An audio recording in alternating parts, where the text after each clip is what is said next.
бухоро яке аз шаҳрҳои қадимтарин дар осиёи марказӣ ба ҳисоб меравад. дар ин шаҳр теъдоди зиёди мадрасаҳо, бозорҳо ва биноҳои қадима дида мешаванд. бо вуҷуди оне ки тӯли якчанд вақт сарҳадҳои байни давлатҳои тоҷикистону ӯзбекистон маҳкам буданд, аммо урфу одатҳои миллӣ ва анъанаҳо дар гузашти асрҳо бо ҳам омехта гардидаи ин ду давлат то ҳол зиндаанд. Якчанд нафар ҳунармандони моҳири ин шаҳр бо дӯхтани либосҳои миллӣ, курдсозӣ, қолинбофӣ, қуроқдӯзӣ, зардӯзӣ, кулолгарӣ ва ғайра машғул ҳастанд.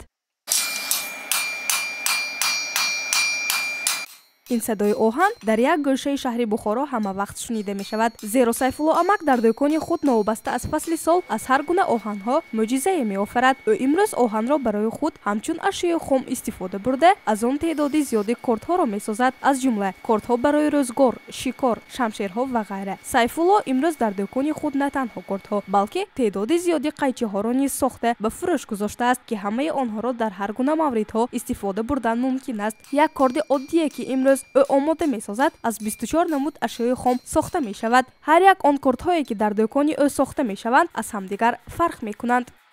инҷа агар ҳамто ҳисоб кунед, як дурӯғ нагӯям, як 19 хел аст. 19 хел корт аст. Як ошхона худаш ба 9 хел корт мешуд. барои пиёз отдельно, барои сабзи отдельно, барои гӯшт отдельно. ҳамеш ҳар хел кораш аст. барои гӯспан куштан, гав куштан, ҳар хел кордо аст. акун ин касб ман 50 сол боза дар инҷа касб кор мекунам. худам 60 ба даромада бошам, 50 сол боза ин касб кор мекунам. якта корда, например, 10 кордам бурордам мумкин як рӯз ба. якта корда як ҳафта бам бурордам мумкин. ну чизалин корд. умуман ҳунари кортсозӣ ба қаҳрамони мо ҳамчун мерос аз гузаштагон боқӣ мондааст, зеро падари он кас дар айёми ҷавонӣ бо ин ҳунар зиндагиашонро пеш мебурданд. миллати Сайфулло Икромов тоҷик буда, мехоҳад ин ҳунарашро ба наберагону фарзандонаш мерос гузорад. ин авлоди ин касб боинча мана писаром ин касба кор мекунад, наберам кор мекунад. анами авлоди рафтан мегирад. ина айёшиш агар ин касба гита набед, калон шуд ки кор намекунад.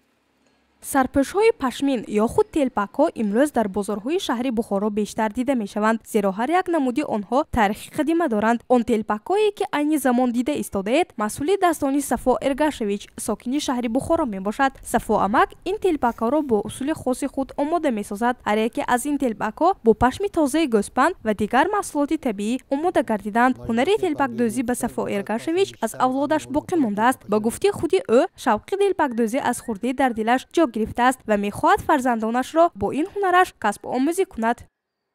акун баъд аз сари ман як фарзанд дорам, писарам аст. он касам мудизан. акун мондага яктане як 6-7 шогирдо буровардем.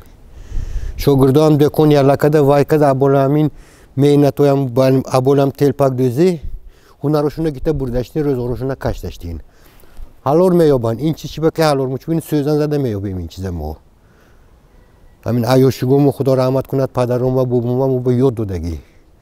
акун ки тугам устозомо, падаромо, бобомо, пиромо бобои порадӯз ҳастанд. дар шаҳри Бухоро барои сайёҳон теъдоди зиёди мағозаҳо фурӯши армуғонҳои миллӣ фаъолият карда истодааст. дар ҳар яке аз ин мағозаҳо намуди зиёди армуғонҳои миллӣ аз қабили гарданбанд, гӯшвораҳо, ороишоти гуногун дар хона ва ҷойҳои корӣ мавҷуд аст. бояд гуфт ки маҳз бо ин ҳунарҳо анъанаҳои миллии ду халқ то ҳол пайваст аст. мардумоне ки дур аз ватани худ зиндагӣ доранд, бо пост доштани ин касбҳо урфу одатҳои миллиро нигоҳ медоранд.